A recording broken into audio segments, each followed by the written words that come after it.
નમસ્કાર, આપ જોઈ રહ્યા છો ન્યૂઝ રૂમ અને ક્રાઇમ સ્ટોરી સાથે હું પ્રદીપ. આજની ક્રાઇમ સ્ટોરીમાં ચર્ચા કરવી છે કે ગુજરાતમાં ગુનાખોરો અને ગુનેગારોને પોલીસનો કોઈ ડર જ ના હોય તેમ ચોરી, લૂંટફાટ, હત્યા અને છેડતી જેવા બનાવો એમાં ચિંતાજનક વધારો થઈ રહ્યો છે. આજે આ જ પ્રકારની એક ઘટના ની ફરી એકવાર વાત કરવી છે. આમ તો આ પ્રકારની ઘટનાઓ રાજ્યની અંદર સતત વધતી આવે છે. અમદાવાદ, સુરત, વડોદરા અને રાજકોટ જેવા મોટા સિટીઓની અંદર આ પ્રકારની ઘટનાઓની અંદર સતત વધારો થઈ રહી છે.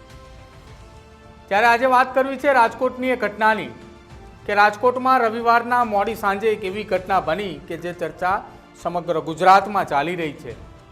રાજકોટમાં રવિવારે મોડી રાત્રે રાજકોટ નજીક આવેલા જામનગર રોડ પર આવેલા ઘંટેશ્વર નજીક સની પાજીદા ઢાબા અને એ ઢાબાની અંદર એક એવી ઘટના બની કે સમગ્ર ગુજરાતની અંદર ચર્ચામાં બની.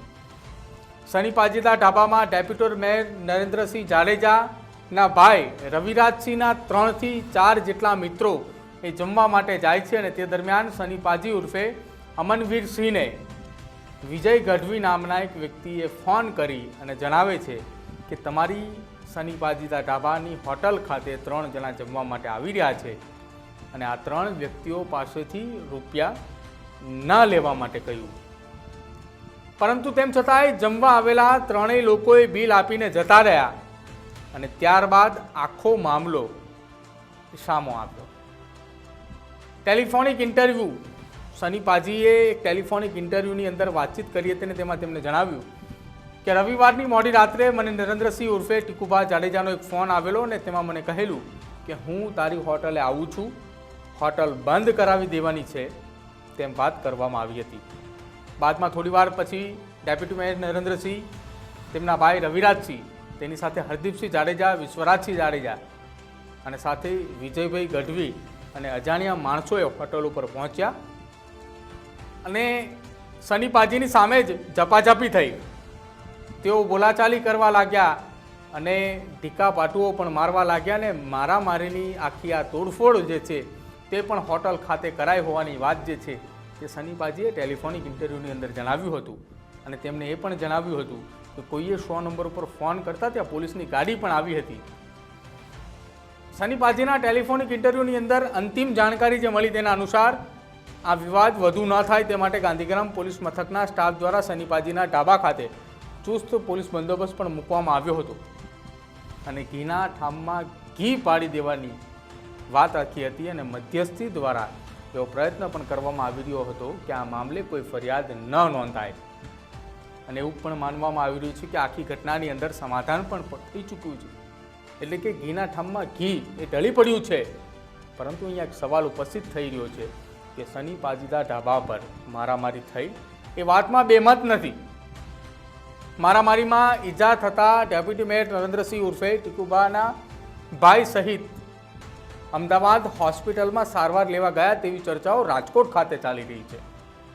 તેમ છતાંય કશું ન બન્યાનો ઇનકાર જે છે તે રાજકોટમાં થઈ રહ્યો છે. શું તેઓએ પોતાની શાખ બચાવવાનો પ્રયત્ન કરી રહ્યા છે? સની પાજીએ પોતાના નિવેદનમાં સ્પષ્ટ જણાવ્યું હતું કે અહીંયા ડખો થયો હતો. ડેપ્યુટી મેયર ટીકુભા શા માટે નિવેદન એ આપીને ઘટનાનો ઇનકાર કરી રહ્યા છે તે સમજ બહારનો વિષય છે. પરંતુ ઝઘડો થયો નથી તો સની પાજીને પોલીસ સ્ટેશન શા માટે બેસાડી રાખવામાં આવ્યા હતા? કેમ ટીકુભાને સારવાર માટે અમદાવાદ લઈ ગયા હોવાની ચર્ચાઓ શરૂ થઈ? પોલીસ સ્વયં જ ફરિયાદી કેમ નથી બની શકતી? શું રાજકારણીઓની લાજ કોઈ કાઢી રહ્યું છે?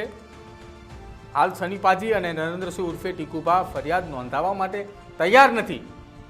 બેઉએ ઘર મેળે સમાધાન કરી લીધું છે, આ વાત ચોક્કસ છે અને આ ચર્ચાઓ રાજકોટમાં હાલ ચાલી રહી છે. સામાન્ય સંજોગોમાં આ પ્રકારની જ્યારે ઘટના બને છે ને જેમાં હથિયારનો ઉપયોગ થયો હોય તેમાં પોલીસ જાતે જ ફરિયાદી બનતી હોય છે. પણ અહીંયા સવાલ એ છે કે આ ઘટનામાં હથિયારનો ઉપયોગ થયો હોવા છતાં પોલીસ જાતે જ કેમ ફરિયાદી નથી બનતી? આ ઘટનાના સીસીટીવી કબજે કરીને તત્કાલ ફરિયાદ નોંધાવી શકે છે, ફરિયાદ પોલીસ પણ નોંધી શકે છે. પરંતુ હવે ઘર મેળે સમાધાન થયું અને કાલે જો કોઈ મોટો ડખો થાય, કોઈ મોટી ઘટનાને અંજામ દેવાઈ જાય તેમાં જવાબદારી કોની? સની પાજીના નિવેદન પરથી સ્પષ્ટ થઈ ચૂક્યું છે કે ડેપ્યુટી મેયર નરેન્દ્રસિંહ જાડેજા ઉર્ફે ટીકુભાઈએ પોતાના મિત્રોને મફતમાં જમાડવાની સની પાજીને કહ્યું, પરંતુ સની પાજીએ બિલ લઈ લીધું હતું. બિલ લઈ લીધાની જાણ નરેન્દ્રસિંહને ફોન પર ધમકી આપીને સની પાજીએ ધમકી આપી હતી અને ત્યાં પહોંચી પણ ગયા હતા. સવાલ એ છે કે શું આવું મફતિયું ખાવાની અને ખવડાવવાની ડેપ્યુટી મેયર નરેન્દ્રસિંહને આદત છે? જો કે હાલમાં આ આખો મામલો ખૂબ ચર્ચામાં આવ્યો છે અને આખા મામલે પોલીસ, ડેપ્યુટી મેયર કે પછી સની પાજી એ કોઈ કાંઈ બોલવા માટે તૈયાર નથી. પરંતુ જો આ જ પ્રકારે કાયદો અને વ્યવસ્થાની સ્થિતિ રહેશે તો ક્યારેય કોઈ મોટી ઘટના બનશે તો તેની પાછળ જવાબદાર કોણ હશે તે એક સવાલ થઈ રહ્યો છે.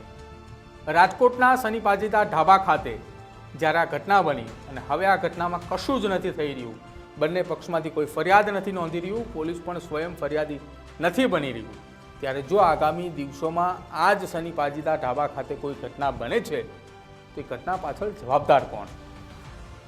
જો એ જ ઘટનામાં કોઈ નિર્દોષનો ભોગ લેવાય છે તો એ નિર્દોષનો શું વાંક?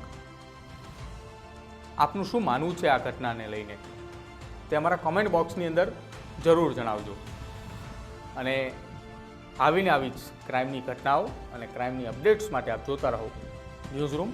અમારી ચેનલ ન્યૂઝરૂમને આપ આજે જ લાઇક કરજો, શેર કરજો અને સબસ્ક્રાઇબ કરવાનું ભૂલશો નહીં. નમસ્કાર.